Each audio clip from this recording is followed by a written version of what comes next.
Bien, buenas tardes. Vamos a empezar entonces con el video resumen del tema, en este caso, fijaciones y uniones.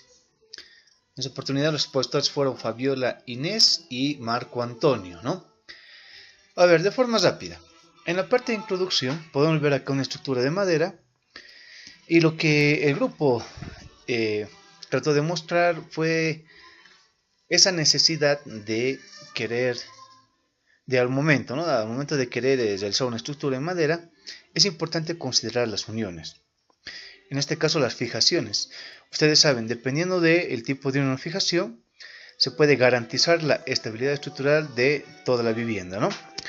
Pero hay una clara diferencia en este caso en lo que respecta a qué es una unión. Bueno, una unión no es nada más, como puede verse acá, es simplemente el encuentro de diferentes cuerpos. En este caso vamos a ir en un nudo, ¿no? Aquí tengo 1, 2, 3 cuerpos que están encontrándose en este nudo. Esto forma una unión. Efectivamente, el conjunto de uniones nos va a permitir obtener estructuras, ¿no? Aquí tenemos otro modelo de unión. En este caso, esta está fijada, vamos a decir así, con algunos pernos, pero es justamente esa es la diferencia entre una fijación. La unión se convierte en fijación cuando es reforzada por otro elemento que impide el movimiento de todo el conjunto de los cuerpos y le da estabilidad a todo el sistema. Acá podemos ver una unión mecánica, aquí está mejor representada, tenemos aquí un conector en T, aquí tenemos diferentes pernos, ¿no? Y en este caso tenemos un conector también, pero de características diferentes, ¿no? Esto permite efectivamente las fijaciones. Si hablamos de juntas o acoplamientos, bueno, las juntas no es nada más que, igual que la unión, en este caso la unión de dos cuerpos, o más cuerpos también, y el acoplamiento es un elemento de la misma naturaleza de los cuerpos que se desean unir. En este caso, si esto es madera, este elemento, que va a ser el acople de estos dos sistemas, pues nada más es también madera, ¿sí? Entonces, de estos dos más este elemento tenemos este acople, ¿no? Un acople. De aquí viene justamente la unión caja-espiga, ¿no? Aquí tenemos, esta es la espiga y todo este sistema vendría a ser la caja, ¿no? Entonces, pues una clara diferencia en referencia a lo que es una unión, una fijación y un acoplamiento.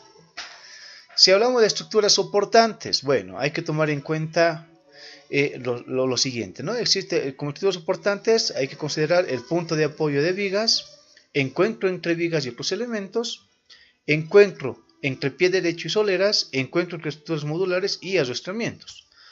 Punto de apoyo en vigas. Cuando yo tengo una viga y estoy uniendo esta viga con esta otra a fin de ampliar la luz, puedo usar cualquier tipo de unión, en este caso o fijación. Debo de tener sí o sí un elemento en donde se apoye.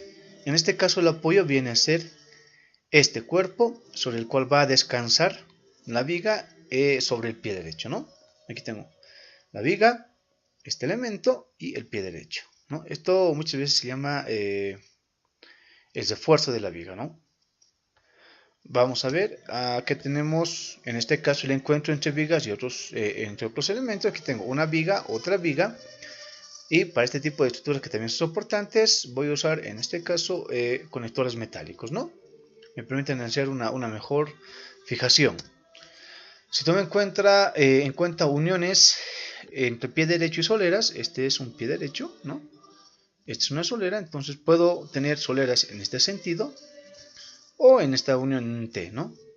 Entonces aquí yo tengo elementos que efectivamente permiten unir este cuerpo, que sería la solera, y este pie derecho, ¿no? Y encuentro entre estructuras modulares. Ya esto vamos a ver más adelante. Aquí tengo, esto vendría a ser una estructura modular, aquí tengo otra estructura modular, y este elemento en T es el que permite unir este módulo y este módulo, ¿no? Entonces está uniendo ambos. Todo este sistema está uniendo los dos módulos, entonces me permite tener una mejor fijación, ¿no? Para esto obviamente he tenido fijaciones internas en este cuerpo en forma de T, ¿sí? Y los adiestramientos, bueno, que como acá se ve claramente en la figura, lo que se hace es evitar cualquier tipo de movimiento lateral, o en este caso vamos a ir horizontal o vertical, ¿no? En este caso este arrastre se hace con una placa. Entonces, todo este tipo de elementos efectivamente necesitan de fijaciones, ¿no? Y dijimos que la idea era de dar estabilidad a la estructura, ¿no? Si hablamos de resistencia y estabilidad de diseño, para la resistencia y estabilidad de diseño se debe considerar lo siguiente. Primero, la geometría de la estructura. ¿A qué se refiere geometría de la estructura? Ustedes saben bien que por estabilidad de estructuras, la estructura más estable, ¿no? Tiende a ser un triángulo, por el número de nudos y demás, ¿no? Entonces es preferible buscar, en este caso, elementos generalmente a 90 grados y que formen este tipo de triángulos. Eso permite tener un mejor arrastre, una mejor fijación, ¿sí? Entonces es importante considerar la estructura. Cuando la estructura geométrica es más asimétrica que simétrica, efectivamente las uniones tienden a ser mucho más complejas. Si hablamos de comprobar la interacción entre los elementos estructurales, miren, al decir comprobar, estamos viendo el caso este. Vamos a tomar como referencia este caso, ¿sí? Esta figura. En este caso habíamos ampliado, ¿no es cierto?, la viga con una fijación acá. Y yo debo de ver el conjunto. En este caso tengo que verificar que esta unión descanse sobre un pie derecho. A eso se refiere cuando hablamos de comprobar la interacción entre los elementos estructurales. ¿Por qué? Porque de no hacerlo, yo voy a generar fijaciones no, ¿cómo se dice? Bueno, que no cumplan el efecto deseado, es decir, poco estables, ¿no? Fijaciones poco estables o uniones poco estables. Uniones que son fijadas poco estables. Entonces yo tengo que verificar el conjunto de todas las uniones y fijaciones, en todo caso, para comprobar la estabilidad de toda la estructura. El tercer elemento que debo de tomar en cuenta es el de proporcionar elementos de arrastramiento. Bueno, ya sabemos que este es ese elemento que permite o impide los movimientos horizontales y verticales, ¿no?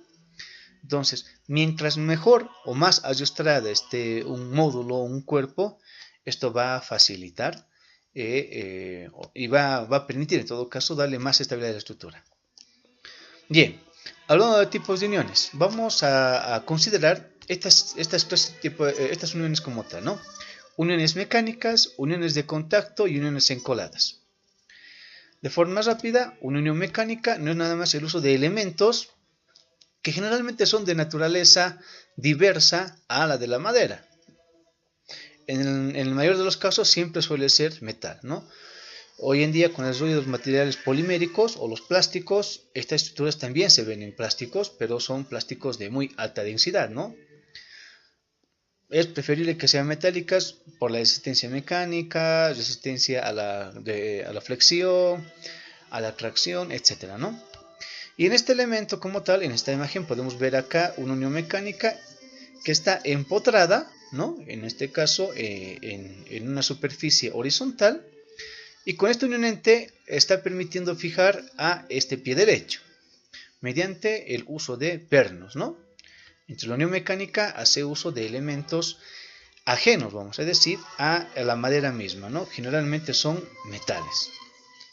Si hablamos de uniones de contacto, hacemos referencia al contacto que realizan dos cuerpos. En este caso tengo acá un cuerpo, otro cuerpo. Ambos por simple contacto ya generan una unión. Esta es la unión T a cola de Milano. Vamos a ver más adelante qué es esto, ¿no? Pero unión de caja-espiga, ¿no? Vean ustedes esta forma que es casi, ¿no? Casi piramidal. Y esto impide ¿a qué? A que este elemento tienda a salir en este sentido, ¿no? No va a haber ese desplazamiento vertical, ¿sí? Aquí tenemos otro ejemplo también. Este es un ensamble a cola de Milano de ranura. En este caso, este va a entrar en este sentido, se empotra ahí y ya no va a poder salir en este sentido, ¿verdad? Entonces, estas son uniones de contacto. ¿Por qué? Porque tengo un elemento, otro elemento, y no necesito nada más que decalar los elementos para efectuar una unión. Por eso se le llama unión de contacto. Aquí tenemos otros ejemplos también de contacto. Es lo mismo, ¿no? Cola de Milano. Aquí tengo ya, en este caso, ensamble a media madera. ¿Por qué? Porque aquí corto la mitad, aquí corto la mitad. Este viene en la parte inferior, en la parte superior, y aquí tengo una unión, ¿no? Y lo estoy reforzando, en este caso puede ser con tarugos de madera, vamos a ver más adelante eso. Y aquí un ensamble a media T, ¿no? Este es cola de Milano y este es ensamble a media T, ¿verdad? Se entiende, ¿no? En este caso, esta unión viene encima, pero esa probabilidad de que este elemento tenga este movimiento. En este caso, un movimiento vertical, pueda salirse, ¿no? Por eso las colas de Milano permiten tener uniones de contacto mucho más estables.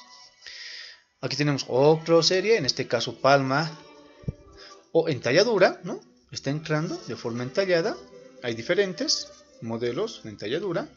Y ensamble a media cruz, ¿no? Aquí tengo la mitad, entonces están formando. Aquí tengo, si dan cuenta, una cruz. Esto es como una X, ¿no? Aquí tengo una X. Y en este caso está el negativo de esa X. Entonces esto va a permitir justamente también permitir una buena unión en este tipo de elementos. Bien, ahora veamos las uniones encoladas. ¿Qué es una unión encolada? Como su nombre lo dice, emplea cola, ¿no? Emplea en este caso pegamento. Los pegamentos, bueno, se emplean para darle mayor resistencia o mayor estabilidad. Este es joint finger, este es el tipo de unión joint finger. Van a ver, son como deditos, ¿no? Esto permite tener uniones muy estables. Es una unión bastante interesante. Unión encolada, solamente es el calado, un calado muy medido, perfecto. Tiene que ser con un ojo de detalle y esto se pega, ¿no? Entonces, con la cola, con un pegamento, en nuestro medio se usa mucho la carpicola, ¿sí? Es lo que le permite alargar, en este caso, la dimensión de esta tabla, ¿no? Es un tablón este. Las uniones encoladas también se caracterizan por tener elementos de la misma madera, pero en este caso elementos que vienen a ser tarugos, ¿no? ¿Qué es un tarugo? No es nada más que un pequeño cilindro, también de madera, que encaja esto en esta cajita, ¿no? Yo he hecho un calado especial, aquí también estaba calado, introduzco al tarugo con cola, lleno de cola nuevamente el tarugo y lo vuelvo a poner acá, ¿no? Entonces eso permite que esta unión se produzca. La diferencia es que la unión encolada no tiene buena resistencia mecánica en comparación de las otras uniones, ¿no? De las uniones mecánicas y las uniones de contacto. Aquí tenemos otra variación, ¿no? Ensamble ángulo media clavija. Bueno, en este caso la clavija, nosotros decimos en nuestro medio tarugos, ¿no? Esta es una pequeña clavijita o tarugos. Aquí tengo otro tipo de taruguitos, ¿no? Aquí tengo otro, en este caso es a 45 grados, ¿ya? Y lo que decíamos, cola de Milano, ¿no? Un ensamble a cola de Milano. De igual forma, esto simplemente necesita el uso de pegamento. ¿Qué factores afectan la resistencia de las fijaciones mecánicas? Primero, la densidad. Habíamos comentado que la densidad es un factor importante. ¿Por qué? Porque mientras más densa sea la madera, es mejor la resistencia mecánica de la madera, ¿no? Entonces, si la densidad de la madera es relativamente baja, obviamente la unión tiende a ser más pobre, ¿no? Muy pobre.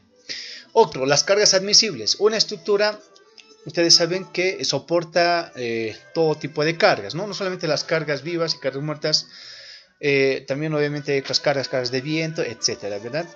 Entonces, en ese sentido, es importante comprobar las cargas que puede admitir la unión. Muy importante. Otro factor que afecta, la sección transversal crítica o tensión de cizalle. Esto hace referencia sobre todo a la unión de fijaciones mecánicas, porque según esté dispuesto el elemento, en este caso, según esté, vamos a decir, de forma paralela o transversal a las fibras, tiene un tipo de comportamiento. Cuando está de forma paralela la carga, en este caso, paralela a las fibras, tiene que tener mejor resistencia que cuando es perpendicular, ¿no? Perpendicular, la fibra tiende a abrirse y efectivamente la unión no es tan estable. La dirección de la carga respecto a la fibra de madera, que es un complemento justamente de esto, ¿no?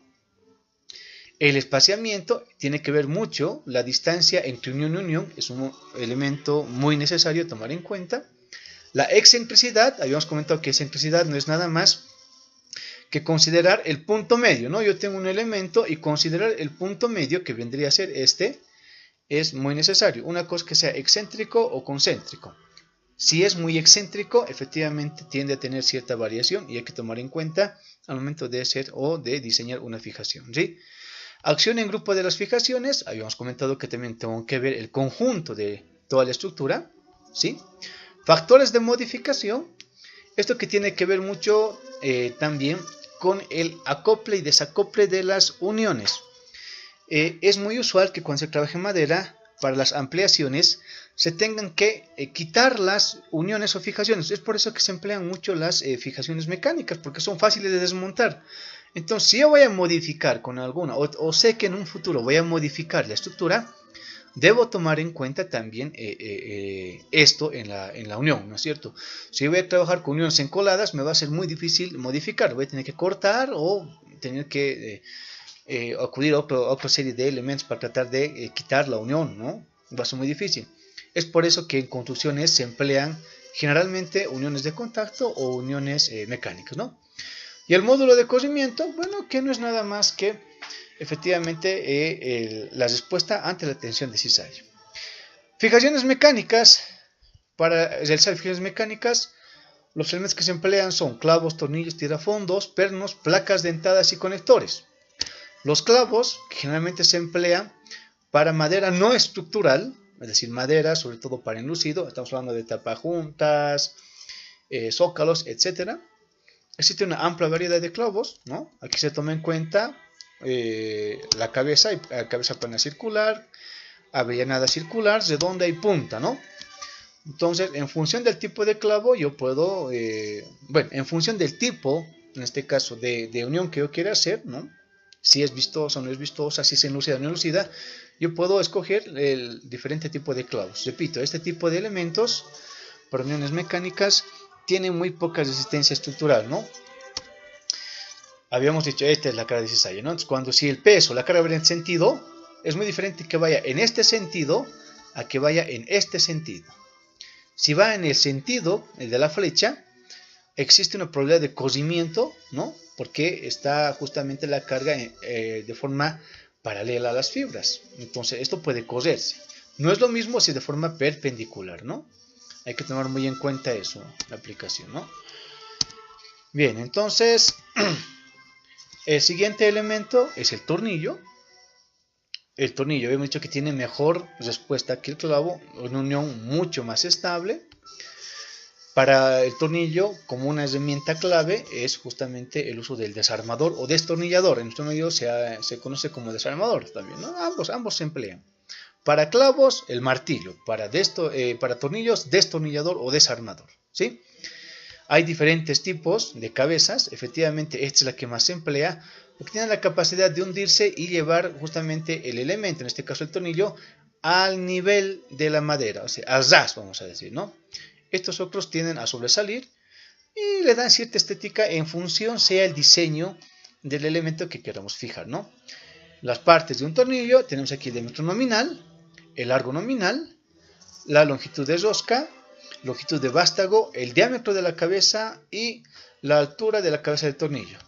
El diámetro nominal, que no es nada más que esa es lo que tú tienes que, cuando vas a comprar un tornillo, entonces, quiero un tornillo, yo qué sé, a ver, por ejemplo, vamos a decir, de 2 milímetros, estás haciendo mención simplemente a qué, al diámetro nominal, a esto, ¿no? ¿Cuál es el diámetro justamente del tornillo este? Bien.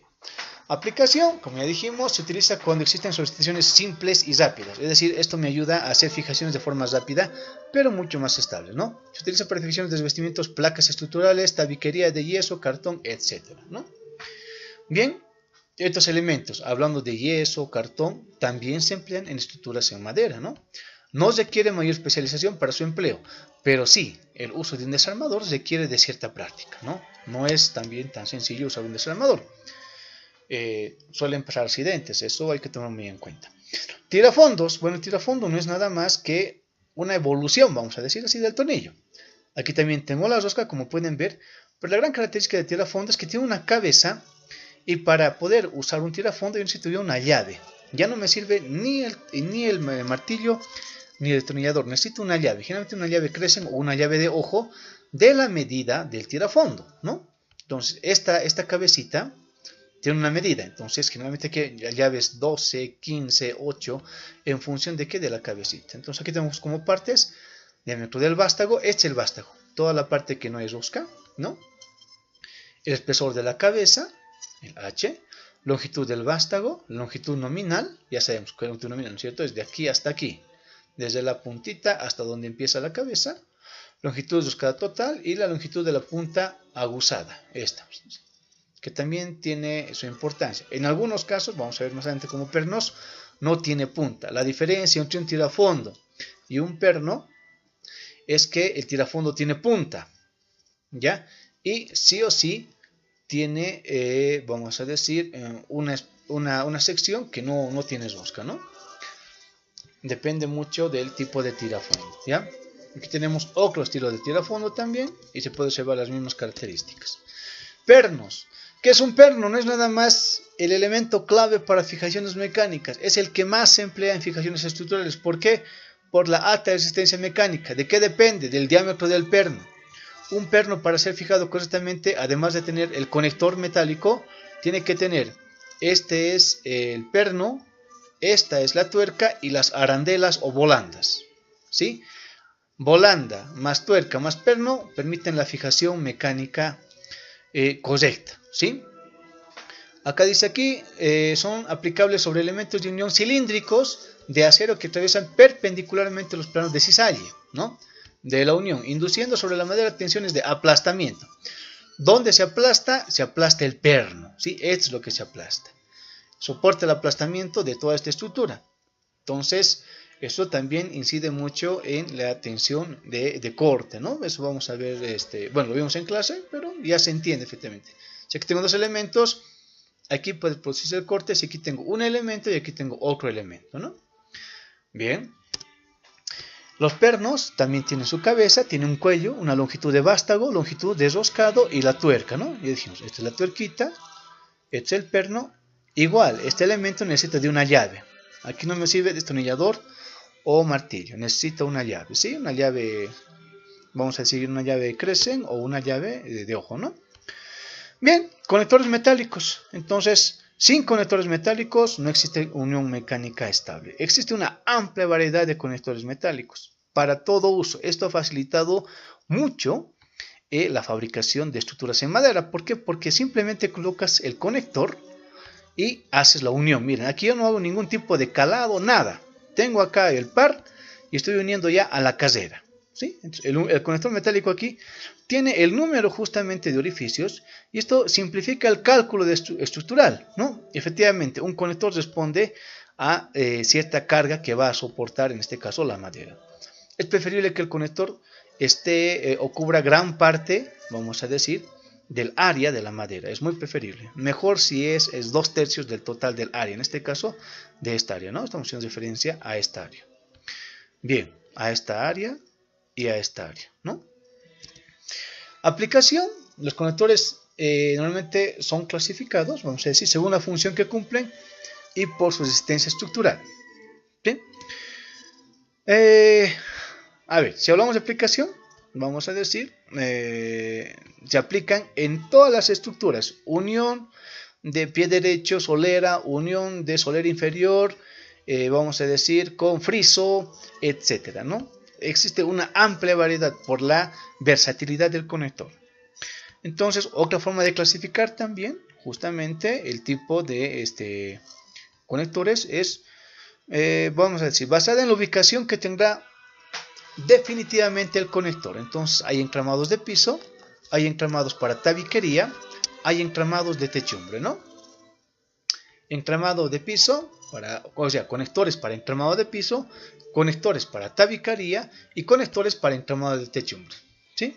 Existen esos tres tipos de conectores. Otras uniones que tenemos, vamos a ver las uniones mediante finger joint o multidedo, que ya les hemos visto que es una unión encolada, ¿no? Muy interesante la unión, bastante estable, pero efectivamente utiliza pegamento, ¿no? Y uniones mediante pernos, también llamadas falsas espigas, ¿no? Es cuando yo empleo un perno para unir. En este caso, este es el finger joint, ¿no? O multidedo. Miren ese corte, ¿ya? Este corte, efectivamente, pueden ver acá, ¿no? Aquí hay un pequeño rebarbe. Esto más adelante se vuelve nuevamente cepillar, parte de un solo cuerpo. Entonces, ¿qué se observa? Primero, que el calado sea perfecto. Y segundo, el efecto acá de la cola, ¿no? Entonces, esto permite que yo pueda tener elementos mucho más largos, si me pide, en este caso, la luz, ¿no? Este es el calado falsa espiga. Yo he agarrado, lo he calado. Y aquí tengo, esta es una espiguita y la caga, ¿no? Es otro tipo de unión. Bien, con esto estaríamos entonces concluyendo los tipos de uniones y fijaciones. Este video lo hemos realizado como apoyo a todo lo que ustedes ya tienen que estudiar. Estoy seguro de que ya tienen un conocimiento amplio en este tema. Obviamente hay mucho más que estudiar, ¿sí? Y bien, vamos a